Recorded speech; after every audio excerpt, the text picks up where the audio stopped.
अस्सलाम वालेकुम। खेत खेत आबियारी की नई एपिसोड में आपको खुशामदीद कहते हैं। इस वक्त की तब्दीली के साथ साथ आपको भी एक तब्दीली की ज़रूरत पेश आती है। चूँकि हाईटेक का दौर है, टेक्नोलॉजी का दौर है, ज़माना तब्दील हो रहा है।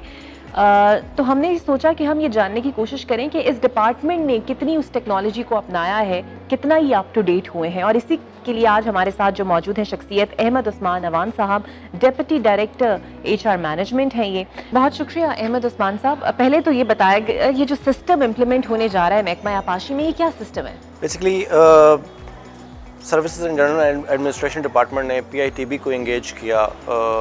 उनके अपने जो SNGAD के जो मुलाजिम थे या जो ऑफिसर्स थे उनके लिए एक सिस्टम क्रिएट करने के लिए कि उसका ताल्लुक ह्यूमन रिसोर्स से हो। Human resource management information system जो है ये बेसिकली PITB ने बनाया और इनिशियली 2016 में ये सिर्फ SNGAD के लिए था। बाद में गवर्नमेंट ने इस चीज़ की ज़रूरत महसूस की कि ना सिर्फ ये SNGAD के लिए बल्कि इससे हमें और भी, चूँकि जो एप्लीकेशन है वो तो ऑलरेडी डेवलप हो चुकी हुई थी, अब सिर्फ उसको इम्प्लीमेंट करना था बाकी डिपार्टमेंट्स के लिए भी। तो 2018 के करीब या 2018 के तकरीबन वस्त में गवर्नमेंट ने ये इम्प्लीमेंट करवाया, इनिशिएट किया तमाम डिपार्टमेंट्स में इम्प्लीमेंट करवाने के लिए। उसमें इरिगेशन डिपार्टमेंट भी शामिल था। इरिगेशन डिपार्टमेंट का इशू ये है कि काफ़ी पुराना डिपार्टमेंट है और इसमें ऑलमोस्ट 35,000 एम्प्लॉइज़ हैं, जिसमें से इस वक्त वर्किंग स्ट्रेंथ जो है वो हमारी क्लोज टू 30,000 है। तो ये इन सारे एम्प्लॉइज़ को सिस्टम के अंदर लेकर आना और इनका तमाम सर्विस रिकॉर्ड, इनकी तमाम जो ट्रेनिंग्स और इनकी एजुकेशन, इन सारी चीज़ को सिस्टम में लेकर आना, ये बहुत बड़ी एक्टिविटी थी। इसमें हमने काफ़ी सारी ट्रेनिंग्स करवाई, जो हमारा अपना स्टाफ था, और हमने कोशिश थ्रू आउट यही की है कि ये सारी जो एक्टिविटी है ये डिपार्टमेंट अपने ख़ुद के रिसोर्सेज से करे, बल्कि आउटसोर्स ना करे। तो उसके लिए हमने तकरीबन 200 के करीब जो डेटा एंट्री ऑपरेटर्स हैं फील्ड के अंदर, उन सबको इंगेज किया और उनको ट्रेन किया ताकि वो इस सिस्टम के अंदर एंट्री कर सकें। इस वक्त करंटली हम ऑलमोस्ट 30,000 एम्प्लॉइज़ का जो बेसिक इंफॉर्मेशन है, इंक्लूडिंग सर्विस रिकॉर्ड, उनकी एजुकेशन रिकॉर्ड, ये सारा हम सिस्टम पर इम्प्लीमेंट करवा चुके हुए हैं। ठीक है। और आपको क्या लगता है इससे बेहतरी किस हद तक आएगी? कितना वर्क एफिशिएंट ये सिस्टम है?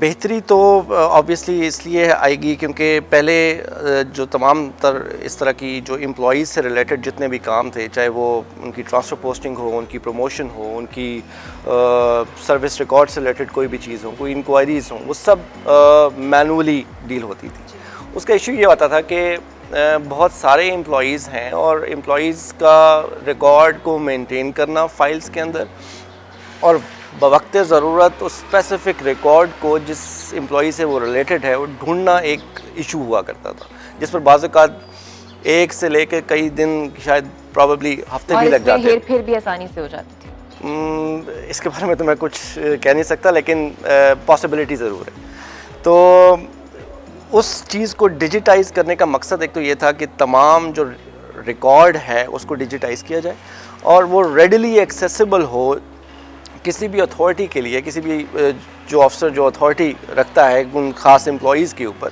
वो रेडिली एक्सेसिबल हो उस ऑफिसर के लिए, बल्कि उसके आगे रिपोर्टिंग ऑफिसर्स के लिए भी। तो इस तमाम तर एक्टिविटी का मकसद उसको डिजिटाइज़ करना और उस रिकॉर्ड को ईज़िली एक्सेस करना और उसको आगे प्रोसेस करना। जहाँ तक HRMS के फ़ीचर्स का ताल्लुक़ है, उसमें नंबर 1 तो ये है कि तमाम एम्प्लॉइज़ का सर्विस प्रोफाइल इसमें मेंटेन होती है।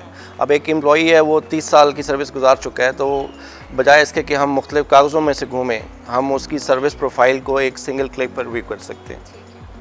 इसके अंदर जो तमाम एम्प्लॉइज़ हैं उनकी ACRs का तमाम तर रिकॉर्ड जो पहले मैनुअल था, सिमिलरली वो सारा स्कैन करके अपलोड किया भी जा रहा है और कुछ ऑफिसर्स का कर भी लिया गया। वो सारा रिकॉर्ड जो है वो ऑनलाइन हो जाएगा। इसके अलावा जो ट्रांसफ़र पोस्टिंग जितनी भी डिपार्टमेंट में होती है, चाहे वो ऑफिसर्स की हो या ऑफिशियल्स की हो, वो इस सिस्टम के थ्रू हुआ करेगी। जहाँ तक ऑफिसर्स का ताल्लुक़ है तो ट्रांसफ़र पोस्टिंग हमने ऑलमोस्ट 26 जनवरी 2021 से इस सिस्टम के थ्रू करना शुरू कर भी दी हुई है और इस वक्त तमाम ऑफिसर की जो ट्रांसफ़र पोस्टिंग है वो सिस्टम के थ्रू होती है। जो ऑफिशियल्स हैं उनके लिए अभी तक हमें थोड़ा सा काम और करना होगा ताकि हम उनकी भी ट्रांसफ़र पोस्टिंग इसके थ्रू करवा सकें। इसके अलावा जो इसके अंदर फ़ीचर है जैसे लीव मॉड्यूल है, लीव तमाम जो लोग हैं वो बाज़-औक़ात लीव अप्लाई करते हैं, कोई एक्स पाकिस्तान लीव अप्लाई करता है, कोई कैजुअल लीव अप्लाई करता है, तो वो फाइल्स के थ्रू या लेटर्स के थ्रू करते हैं जिसमें बाज़-औक़ात देर भी लग जाती है, कुछ लोगों को प्रॉब्लम्स भी हो जाते हैं। इसमें जो लीव एप्लीकेशंस हैं जितने भी लोगों की वो सारी सिस्टम के थ्रू आ करेंगी। इसके अलावा जो फ्लीट मैनेजमेंट है, जो गाड़ियों का जो डिपार्टमेंट के अंदर जो गाड़ियाँ अवेलेबल हैं उनका भी तमाम तर रिकॉर्ड, उनकी बिलिंग्स वगैरह वो सारी सिस्टम के थ्रू यानी कि छोटी से छोटी चीज़ जो है वो कंप्यूटराइज्ड एक क्लिक के ऊपर आप फराहम कर रहे हैं। अच्छा मुझे बताइएगा, हर सिस्टम के लिए एक रिक्वायर्ड वर्कफोर्स आपको चाहिए होती है, तो इसके लिए आपके पास ट्रेंड वर्कफोर्स मौजूद है जो इस सिस्टम को आगे भी चला सके और अपडील कर सके? जैसे कि मैंने पहले बताया कि हमारे पास चूँकि ऑलमोस्ट 30,000 एम्प्लॉईज़ हैं और उन्हीं एम्प्लॉईज़ में से हमने तकरीबन 200 लोगों को तकरीबन पिक एंड चूज़ किया है इस सिस्टम के ऊपर काम करने के लिए। अब वो पिछले 1.5 साल से काम कर रहे हैं और आगे भी एक्सपेक्टेड यही है कि वही लोग इसको कंटिन्यू लेकर चलेंगे। ये डेटाबेस सर अब किस फेज़ के ऊपर है, कितना आप इसके ऊपर कर चुके हैं और कितना आपको और टाइम रिक्वायर्ड होगा सब कुछ कंप्यूटराइज्ड करते हुए? जो इसकी इम्प्लीमेंटेशन और डेवलपमेंट है ये 2 pronged है।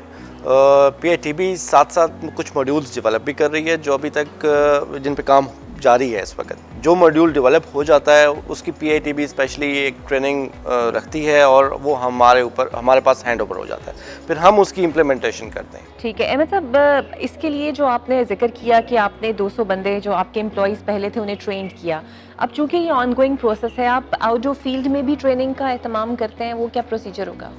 जी अभी चूँकि हम इस वक्त हमारा जो प्रोसेस है वो डेटा एंट्री तक ही महदूद था कि हम डेटा एंट्री कंप्लीट कर सकें और हम वो चूँकि कर चुके हुए हैं। अब हमारा जो अगला स्टेप है वो है जो फील्ड के लोग हैं उनको ट्रांसफ़र पोस्टिंग मॉड्यूल के ऊपर और लीव मॉड्यूल के ऊपर ट्रेनिंग देना। तो उसके लिए हम फील्ड विजिट भी करेंगे। ये जो 200 एम्प्लॉईज़ हमने सेलेक्ट किए हुए हैं जो ऑलरेडी इस सिस्टम पर 1.5 साल से तकरीबन काम कर रहे हैं, अब वो काफ़ी हद तक सिस्टम को जानते हैं और इस पर काम कर सकते हैं, तो इसीलिए उन्हीं को ही हम आगे ट्रेन करेंगे।